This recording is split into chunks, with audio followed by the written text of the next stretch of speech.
Bienvenidos nuevamente con ustedes. Gracias le damos a Dios por su cobertura, por su fidelidad y por su fiel cuidado. Dice la Escritura que Él guardará nuestra salida y nuestra entrada de todo mal. Esto es maravilloso, maravilloso, maravilloso. En esta ocasión vamos a traer la segunda parte, vamos a traer esta segunda parte del video anterior de María Magdalena como esa figura de la iglesia. En esta ocasión vamos a traer María Magdalena y la resurrección y algo más, el libro de la vida. Ya lo vamos a ver. Recordemos que María Magdalena es esa figura de la iglesia, esa figura de la iglesia que Jesús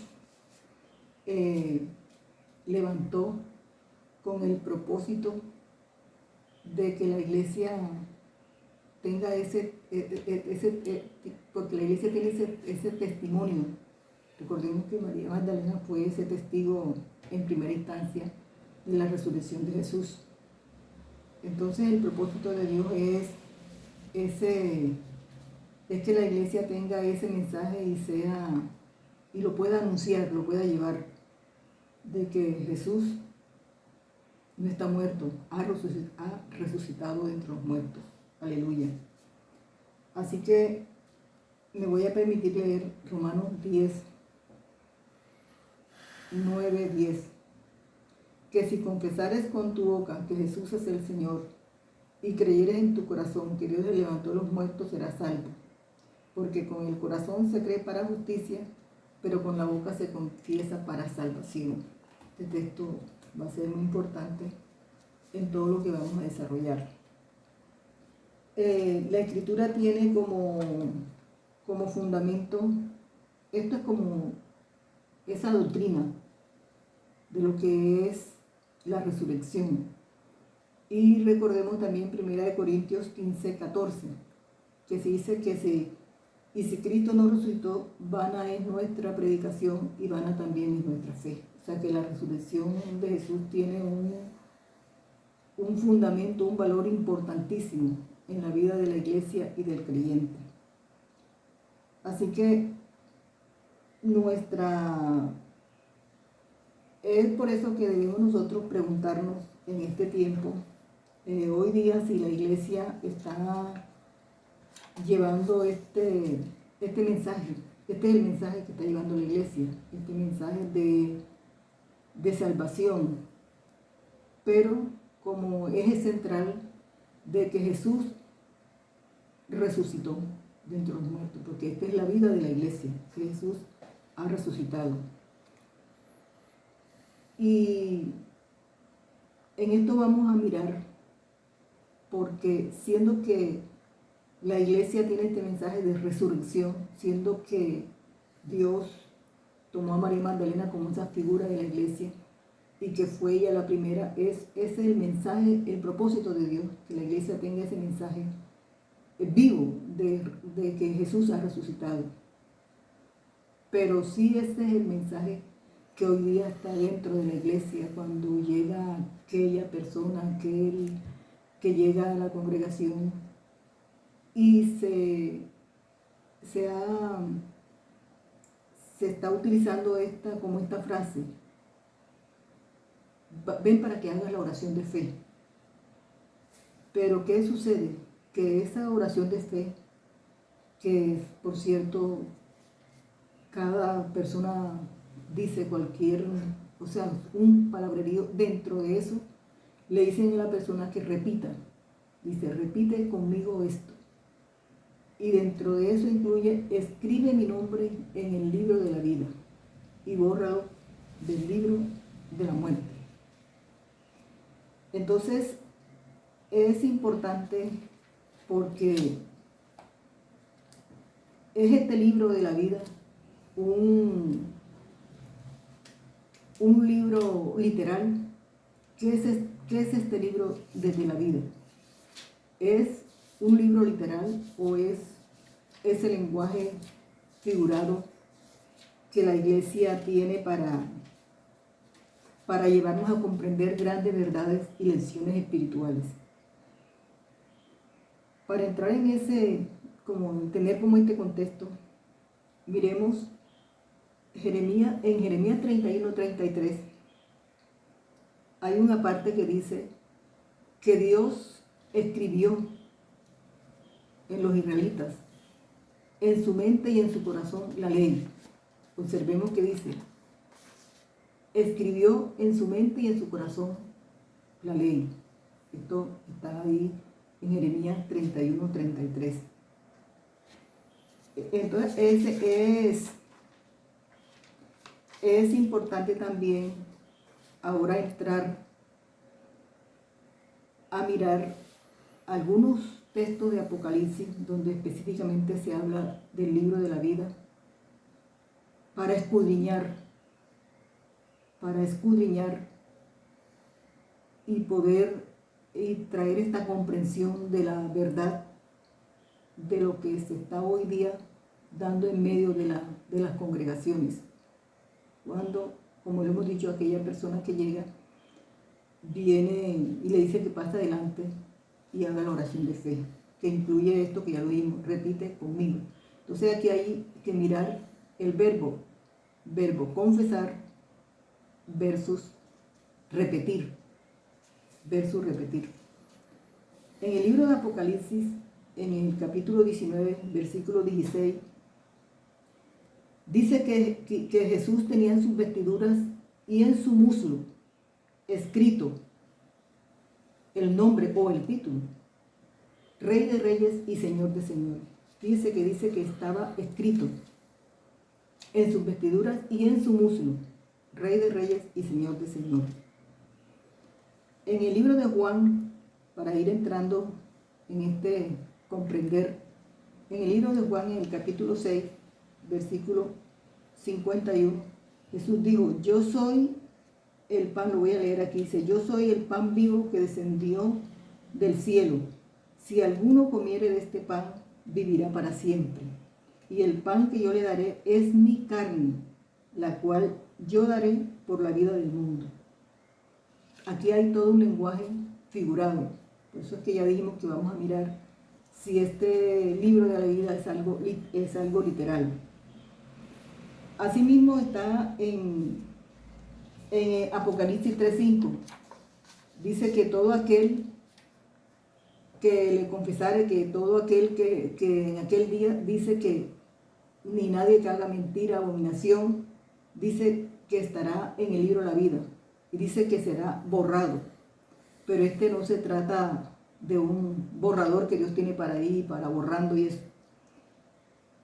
Y también para indicar aquí que cuando se le dice a aquella persona que escribe mi nombre en el libro de la vida y bórralo el libro de la muerte, observemos que se le está dando a Dios como una orden. Se escribe. Usted le dice a alguien, escribe ya esto, le está dando a usted una orden. Eso es lo que podemos observar. Entonces traemos este texto de Apocalipsis 13:8. Apocalipsis 13:8.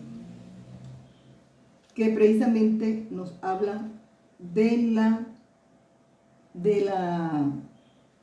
la preparación del creyente, de la iglesia en los últimos tiempos. Y nos vamos a enfocar, porque este es un texto bastante de la bestia, del dragón, pero nos vamos a enfocar en lo que dice este texto en esta parte. Dice, y adoraron todos los moradores de la tierra cuyos nombres no estaban escritos en el libro de la vida del Cordero, que fue inmolado en el principio del mundo. Dice, si alguno tiene oído, oiga. Ese texto tendría otra mirada, pero nos vamos a enfocar ahora en lo que estamos mirando, el libro de la vida. Dice que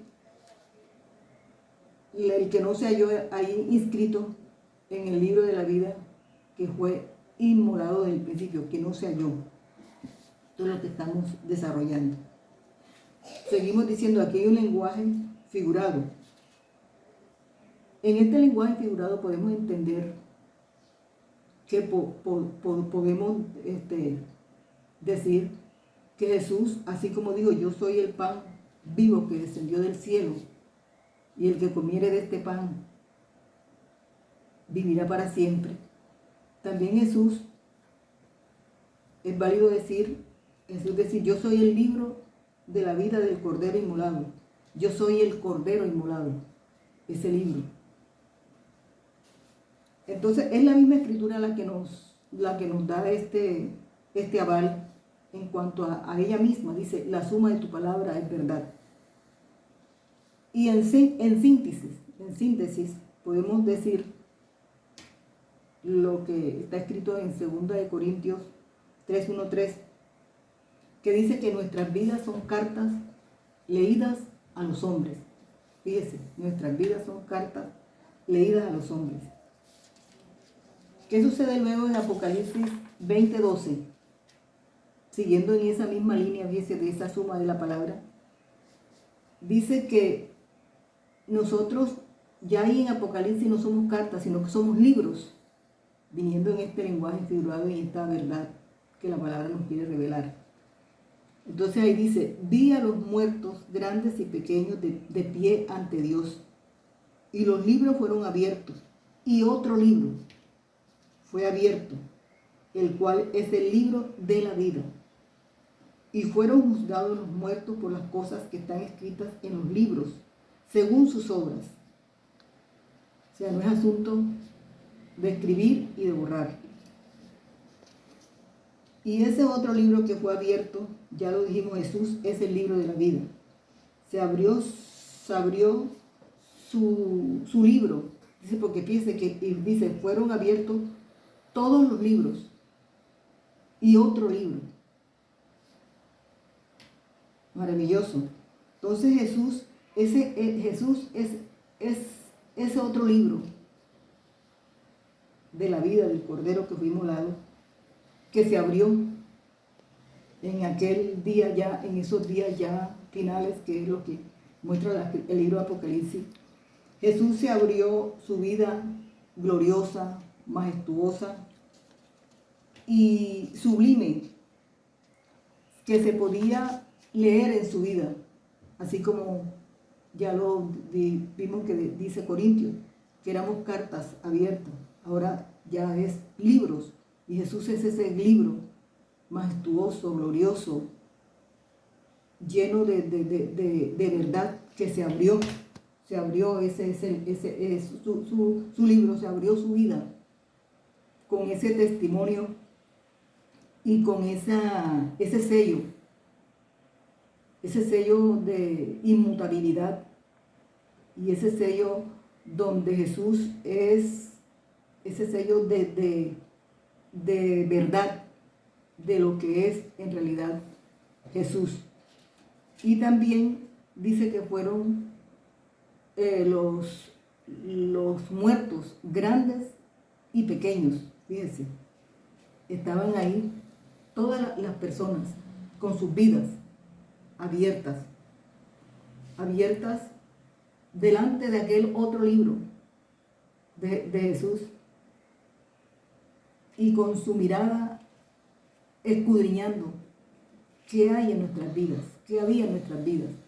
Por eso es que no se trata de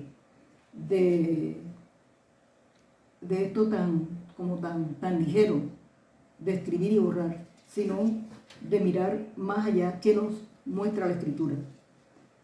Así que allí estaba Jesús en ese libro abierto, leyendo las vidas de todos los hombres como libros. Y ese libro de Jesús con ese sello de humildad y de amor. Entonces, ya para terminar, vemos que la lección y lo que debemos aprender aquí es que nosotros debemos, el creyente, la iglesia, debe estar inmersa, sumergida en esa verdad de ese libro que es Jesús, de su vida, y tener esa verdadera convicción de fe y esa certeza de que Jesús murió pero que también resucitó. Entonces, no es asunto de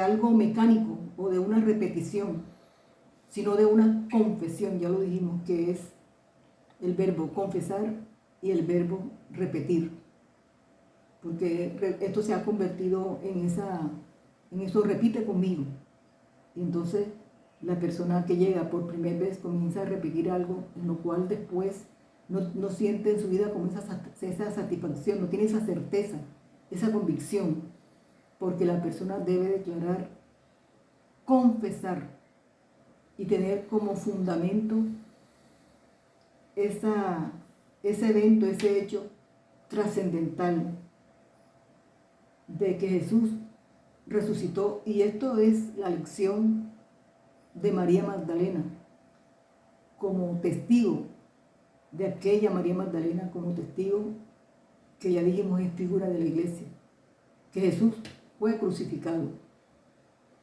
que Jesús fue sepultado, pero que también resucitó y se le presentó a ella en primera instancia. Entonces, de esta verdad se desprende o debe desprenderse el fundamento, no solamente de la iglesia, sino del creyente, porque esto es lo que va a traer el verdadero crecimiento espiritual. Así que creo que hemos terminado esta segunda parte. Era como precisar la importancia y la relevancia que tiene la figura de María Magdalena, trayéndolo como esa segunda parte de la resurrección, porque la resurrección es el eje central, esa columna vertebral de la fe, no solamente del creyente, sino de la iglesia en su conjunto, que es el cuerpo de creyentes, porque la iglesia es el cuerpo de creyentes, y el mensaje, el propósito por el cual Dios levantó a María Magdalena como la iglesia, porque la iglesia es la que tiene esa responsabilidad de llevar ese mensaje de salvación, pero no llevar un mensaje distinto, sino que nos acerquemos a las Escrituras, que nos volvamos a ellas. Y Romanos 10:9 nos tiene esa doctrina de confesar, no repetir, que aún la misma Escritura dice que no usemos vanas repeticiones. Así que Dios nos ayuda a todos en este tiempo y cada día, y nos vemos en otra oportunidad.